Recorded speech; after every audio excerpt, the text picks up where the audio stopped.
Bharatiya Janata party हर मौसम में राजनीतिक मोड में रहती है।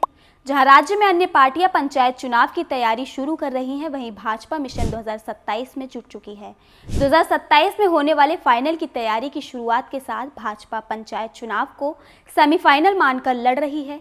केंद्रीय नेतृत्व ने महेंद्र भट्ट को रिपीट करते हुए राज्य भाजपा का 10वां अध्यक्ष बना दिया है। इसके साथ ही उसने पार्टी कार्यकर्ताओं को पंचायत चुनाव में एकजुट रहने का साफ संदेश दे दिया है। लेकिन भाजपा के इस संदेश के बीच बिटवीन द लाइन भी बहुत कुछ लिखा गया है।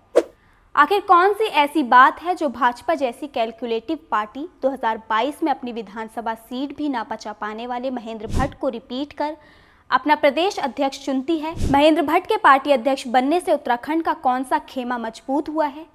क्या है उत्तराखंड की राजनीति में भाजपा का ये गणित?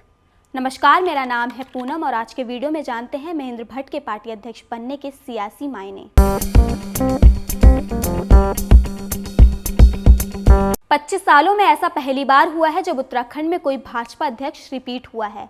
बैलेंस फॉर्मूला आधारित इसके दो रटे रटाए कारण बहुत साफ हैं। पहला गढ़वाल कुमाऊं का बैलेंस और दूसरा ब्राह्मण ठाकुर बैलेंस। महेंद्र भट्ट इन दोनों बैलेंस के सांचे में बिल्कुल फिट बैठते हैं। महेंद्र भट्ट चमोली जिले के ब्रह्मणथाला गांव से आते हैं। एबीवीपी से राजनीति की शुरुआत करने वाले महेंद्र भट्ट की पहचान गढ़वाल के ब्राह्मण नेता से जुड़ी रही है। 2002 और 2007 में वह नंदप्रयाग विधानसभा सीट से चुनाव लड़ते हैं। 2002 में चुनाव जीतते हैं और 2007 में हारते हैं। 2007 विधानसभा चुनाव में उनके द्वारा चुनाव आयोग को डिक्लेयर संपत्ति करीब 1 लाख है। 2017 और 2022 का चुनाव वह बद्रीनाथ विधानसभा से लड़ते हैं। कहानी फिर वही, 2017 में चुनाव जीतते हैं और 2022 में चुनाव हार जाते हैं। 2022 विधानसभा चुनाव में उनके द्वारा चुनाव आयोग को डिक्लेयर संपत्ति करीब 1.25 करोड़ है।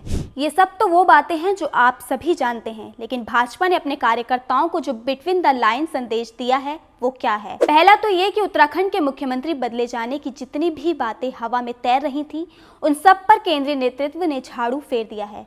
संदेश बिल्कुल साफ है। भारतीय जनता पार्टी का केंद्रीय नेतृत्व फिलहाल मुख्यमंत्री पुष्कर सिंह धामी के साथ खड़ा है।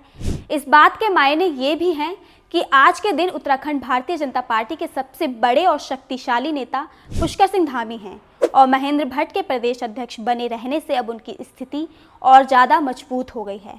अगर मुख्यमंत्री पुष्कर सिंह धामी के बचे हुए कार्यकाल में कोई बड़ा भारी ब्लंडर नहीं होता है तो कहा जा सकता है कि 2027 के विधानसभा चुनाव के लिए भाजपा का चेहरा तय है। वैसे बाहर से एक दिखने वाली भारतीय जनता पार्टी भीतर से कितनी एक है, किसी से नहीं छुपा है। राज्य के बड़े नेताओं की मुख्यमंत्री की कुर्सी के लिए राजनीतिक खेमेबाजी अक्सर देखने को मिल जाती है।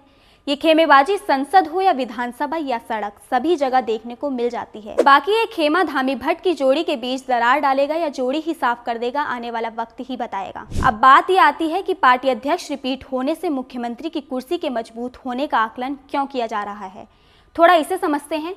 जहां भी भारतीय जनता पार्टी सत्ता में होती है, वो चुनाव से पहले पार्टी का एक इंटरनल सर्वे कराती है। इस इंटरनल सर्वे के आधार पर पार्टी न केवल अपने चुनावी मुद्दे तय करती है, बल्कि अपनी नेताओं की लोकप्रियता की भी जांच करती है। इस सर्वे में पार्टी अध्यक्ष की भूमिका बेहद महत्वपूर्ण हो जाती है।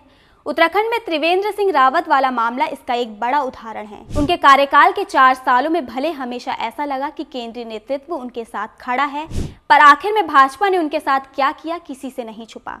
ऐसे में 2 साल पहले ही मिशन 2027 के साथ धामी भट्ट की जुगलबंदी जैसे नारे मुख्यमंत्री पुष्कर सिंह धामी की तैयारी दिखा रहे हैं।